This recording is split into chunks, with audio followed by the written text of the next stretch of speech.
name's John Relf, and I work for NOAA's National Centers for Environmental Information in Silver Spring, Maryland. I think I first got involved with ESIP because of I was working for Ken Casey at NCEI, or actually at the National Oceanographic Data Center at the time. And he said, there's this great meeting and people working together to make data more accessible to and more usable to the world. I was mostly a technologist, just writing software and managing data.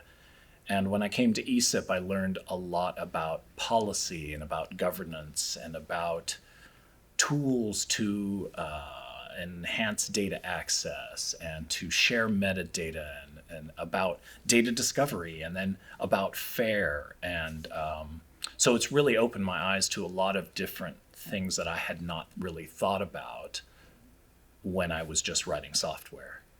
I am not a scientist, that is to say, not an earth scientist by trade. I'm a computer scientist. So when I come to ESIP, I actually get to meet scientists who are doing research and who understand the data. I understand the tools and about and how to move the bits around. And so I actually feel like I get connected to the actual science that's being done. When I think about coming to ESIP meetings, I think about two different aspects. One is the people.